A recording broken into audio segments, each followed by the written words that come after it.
എല്ലാവർക്കും white zone ഫുട്ബോളിന്റെ മറ്റൊരു വീഡിയോയിലേക്ക് സ്വാഗതം. ഈ ഒരു വീഡിയോയിൽ നമ്മൾ നോക്കാനായിട്ട് പോകുന്നത് കഴിഞ്ഞ ദിവസം നടന്നിട്ടുണ്ടായിരുന്ന ആ ഒരു സൂപ്പർ കോപ്പ ഡി എസ്പാന്റെ ഫൈനലിനെ കുറിച്ചുള്ള ആ ഒരു റിവ്യൂ ആണ്. നമുക്കറിയാം, ആ ഒരു മത്സരത്തിൽ ബാഴ്സലോണ 5-2 എന്നുള്ള സ്കോറിന് റയൽ മാഡ്രിഡിനെ പരാജയപ്പെടുത്തിക്കൊണ്ടാണ് ഇപ്രാവശ്യം 2025 super Copa D España win ചെയ്തിട്ടുള്ളത്. അങ്ങനെ അതുപോലെ തന്നെ ഈ ചരിത്രത്തിൽ തന്നെ ഏറ്റവും കൂടുതൽ സൂപ്പർ കോപ്പ ഡി എസ്പാന നേടുന്ന 15 തവണ നേടുന്ന ടീമാണ് ഇപ്പോൾ ഈ ഒരു ബാഴ്സലോണ എന്ന് പറയുന്നത്. അതുപോലെ തന്നെ റയലിനെ സംബന്ധിച്ചിടത്തോളാണെന്നുണ്ടെങ്കിൽ റയല് ഈക്വൽ ചെയ്യാൻ കിട്ടിയ അവസരമായിരുന്നു, പക്ഷെ അത് മുതലെടുക്കാൻ റയലിനെ സംബന്ധിച്ചിടത്തോളം കഴിഞ്ഞില്ല എന്ന് പറയാം. ഇപ്പോൾ നമ്മൾ ഈ ഒരു സൂപ്പർ കോപ്പ ഡി എസ്പാന്റെ ഫൈനലിന്റെ ഈ ഒരു കിരീട ജേതാക്കളുടെ ഹിസ്റ്ററി എടുത്ത് നോക്കുകയാണെന്നുണ്ടെങ്കിൽ ഈ വർഷം ബാഴ്സയാണ്, കഴിഞ്ഞ കൊല്ലം റയല്, അതിന്റെ മുന്നത്തെ കൊല്ലം ബാഴ്സ, അതിന്റെ മുന്നത്തെ കൊല്ലം റയല്, അങ്ങനെ ഇടവിട്ട് ഈ ഒരു രണ്ട് ടീമുകളും പങ്കിടുന്ന ഒരു കാഴ്ചയാണ്. ഇനി അടുത്ത കൊല്ലം റയലാണ്, അങ്ങനെ വേണമെങ്കിൽ പറയാം. അങ്ങനത്തെ ഒരു സംഭവമാണ് ഈ ഒരു കോമ്പറ്റീഷനിൽ ഇപ്പം നടന്നുകൊണ്ടിരിക്കുന്നത്. പേഴ്സണലി ഞാൻ ഈ ഒരു കളി തുടങ്ങുന്നതിന് മുന്നേ വിചാരിച്ചിട്ടുണ്ടായിരുന്നത് എന്തായാലും ഈ ഒരു റയലിനെ കൊണ്ട് ബാഴ്സയെ ബീറ്റ് ചെയ്യാൻ പറ്റും എന്നുള്ളത് അത്ര ആ ഒരു ഇത് പറയുന്നത് അത്ര സിമ്പിൾ ആയിട്ടുള്ള ഒരു കാര്യമല്ല. കാരണം ഈ ബാഴ്സന്റെ അറ്റാക്കിംഗ് ത്രീ അറിയണമെന്നുണ്ടെങ്കിൽ വളരെ ഇൻഫോമിൽ കളിക്കണ ഒരു ഫ്രണ്ട് ത്രീ ആണുള്ളത്. ആ ഒരു ഫ്രണ്ട് ത്രീയോട് ഈ ഒരു റയലിന്റെ ഇപ്പോഴത്തെ ഡിഫൻസ് എന്ന് പറയുകയാണെങ്കിൽ, ഇപ്പോഴത്തെ അല്ല, റയലിന്റെ കുറച്ച് കാലത്തുള്ള പ്രശ്നങ്ങളാണ് ആ ഡിഫൻസ് എന്ന് പറയുകയാണെന്നുണ്ടെങ്കിൽ.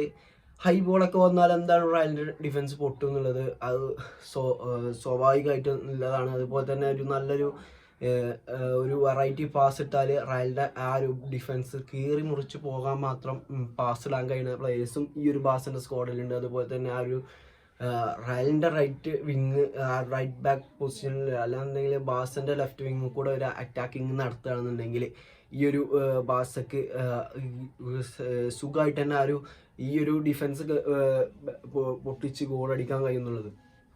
അതുപോലെ തന്നെയാണ് കാര്യങ്ങളുടെ കിടപ്പും.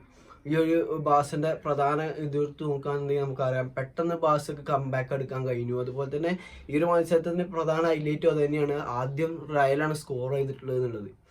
എംബാപ്പന്റെ നല്ലൊരു ഇൻഡിവിജ്വൽ ബ്രില്യൻസ് ആണെന്ന് വേണമെങ്കിൽ പറയാം.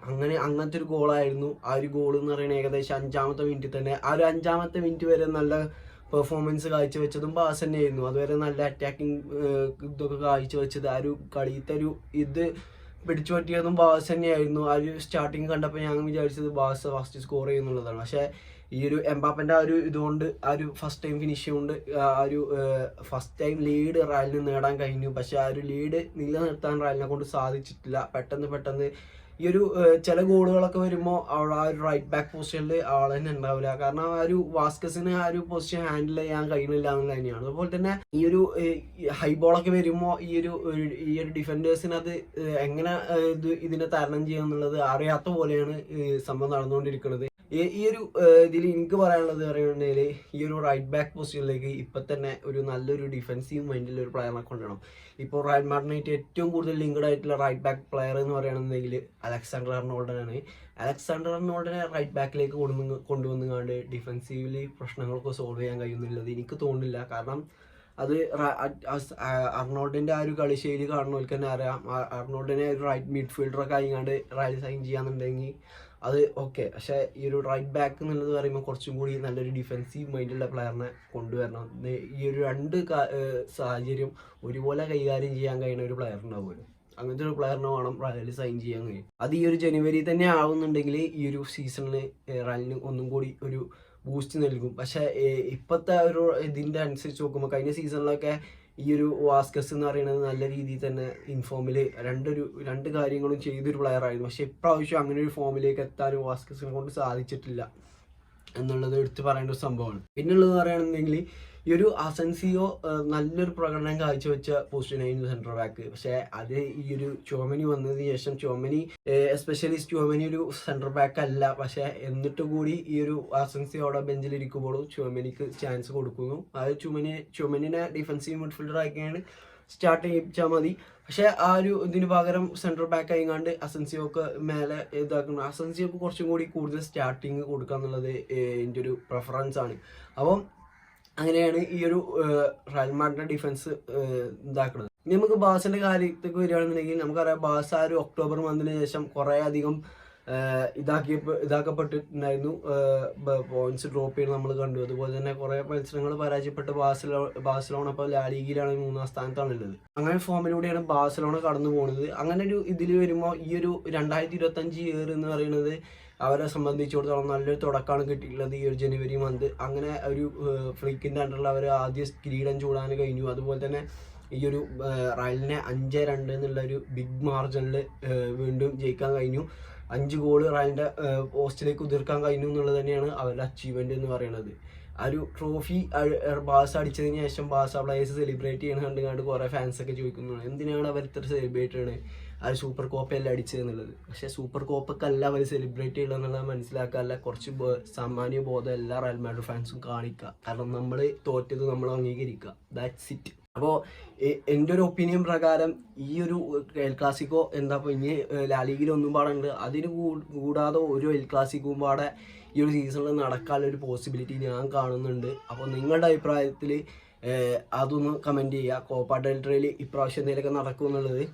അപ്പം ടോട്ടലി എടുത്ത് നോക്കുകയാണെങ്കിൽ റയൽ മാഡ്രിഡിൻ്റെ 2 ഗോള് ഈ ഒരു റോഡ്രിഗോയും അതുപോലെ തന്നെ ആ ഒരു എംബാപ്പയാണ്. ഇതിൽ രണ്ടിലും എംബാപ്പേൻ്റെ പങ്കുണ്ട്. എംബാപ്പേനെ ഫൗൾ ചെയ്തതിന് ആ ഒരു സെസൻസിക്ക് റെഡ് കാർഡ് വാങ്ങിക്കൊടുക്കാൻ എംബാപ്പയ്ക്ക് സാധിച്ചു. അതുപോലെ തന്നെ ഒരു ഗോൾ നേടാനും എംബാപ്പയ്ക്ക് സാധിച്ചു. അതുപോലെ തന്നെ റോഡ്രിഗോ ആ ഒരു ഫ്രീ കിക്ക് നല്ല രീതിയിൽ തന്നെ ടേക്കും ചെയ്തു. പക്ഷേ അല്ലാത്ത വശം നോക്കുകയാണെന്നുണ്ടെങ്കിൽ ആ ഒരു സ്ക്വാഡിൽ കളിച്ചതായിട്ട് എനിക്ക് തോന്നുന്നുണ്ടെങ്കിൽ റോഡിഗറും വാൽവർദി എംബാപ്പയും മാത്രമാണ്. പിന്നെ കോട്ടോയ്സിനെ പറയാന്നുള്ളത് അത് ഒരിക്കലും പോസിബിൾ അല്ല. കാരണം ഒരു ഗോൾ കീപ്പറാണ്, എത്രത്തോളം ഇതാക്കാൻ കഴിയുന്നുള്ളത് നമുക്കറിയാവുന്ന കാര്യമാണ്. പക്ഷേ ഈ ഒരു ബാഴ്സനെ സംബന്ധിച്ചിടത്തോളം ബാഴ്സ ഒരു ചാൻസ് പോലും മിസ്സാക്കണില്ല. അത്രയും നല്ല രീതിയിൽ തന്നെയാണ് കളിച്ചിട്ടുണ്ടായിരുന്നത്. ബാഴ്സനെ സംബന്ധിച്ചിടത്തോളം ക്ലിയറാണ്, ഈ ഒരു ഡിഫൻസ് എന്തായാലും പൊട്ടും എന്നുള്ളത് ഉറപ്പാണ്. ബാഴ്സനെ സംബന്ധിച്ചിടത്തോളം ഫ്ലിക്കിൻ്റെ ഒരു കോൺഫിഡൻസ് തന്നെയാണ്. റയലിൻ്റെ ഡിഫൻസ് എങ്ങനെയാണെന്നുണ്ടെങ്കിലും ഒന്ന് നല്ല രീതിയിൽ അറ്റാക്ക് ചെയ്ത് കഴിഞ്ഞാൽ പൊട്ടിപ്പൊളിയും എന്നുള്ളത് ഫ്ലിക്കിനെ അറിയാം. ഈ ഒരു യമാലാണെന്നുണ്ടെങ്കിലും എസ്പെഷ്യലി റാഫീനി ആണെന്നുണ്ടെങ്കിലും നല്ല രീതിയിൽ തന്നെ ആ ഒരു ഓപ്പർച്യൂണിറ്റീസ് മുതലാക്കി. അതുപോലെ തന്നെ ബാൽദേൻ്റെ ഒരു ഗോൾ ഉണ്ടായി. റയൽ മാഡ്രിഡിനെ സംബന്ധിച്ചിടത്തോളം ഈ ഒരു സീസണിലെ 3ാമത്തെ ട്രോഫി വിൻ ചെയ്യാനുള്ള ചാൻസ് ആയിരുന്നു റയൽ മാഡ്രിഡിന്റെ മുന്നിലുണ്ടായിരുന്നത്. പക്ഷെ അതുപോലെ തന്നെ ഈ ഒരു ഇയറിലെ ആദ്യത്തെ ട്രോഫി, പക്ഷെ അത് ഈ ഒരു സീസണിലെ റയൽ മാഡ്രിഡിന് ആ ഒരു അച്ചീവ്മെന്റ് നേടിയെടുക്കാൻ കഴിയാതെ പോവുകയാണ്. അതുപോലെ തന്നെ ബാഴ്സനെ സംബന്ധിച്ചിടത്തോളം വളരെ നല്ല രീതിയിൽ 2025 എന്നുള്ള ആ ഒരു ഇയർ സ്റ്റാർട്ട് ചെയ്യാൻ അവരെ സംബന്ധിച്ചിടത്തോളം കഴിയാണ്.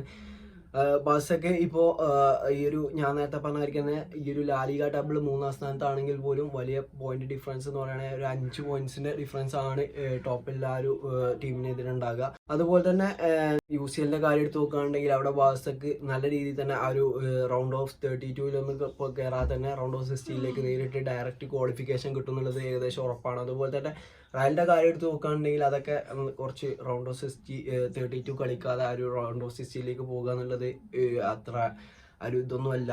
UCL നോക്കുകയാണെങ്കിൽ ടോട്ടലി നോക്കുകയാണെങ്കിൽ ബാഴ്സയ്ക്ക് നല്ലൊരു ഇയർ സ്റ്റാർട്ട് ചെയ്യാൻ സാധിച്ചു എന്നുള്ളത് തന്നെയാണ്. ഇനി നമുക്ക് ഇതിന് മുന്നത്തെ ആ ഒരു സൂപ്പർ കോപ്പ ഡി എസ്പാൻ്റെ ഫൈനൽ നോക്കാം. ആ ഒരു കളിയിൽ എനിക്ക് തോന്നുന്നു 4-0 ഒക്കെയാണ് അന്ന് റയൽ ജയിച്ച് കയറിയിട്ടുണ്ടായിരുന്നത്. 4-0 4-1 ആ ഒരു സ്കോറിനെത്തിയായിരുന്നു ഈ ഒരു ഇതിൽ റയൽ ജയിച്ച് കയറിയിട്ടുണ്ടായിരുന്നത്.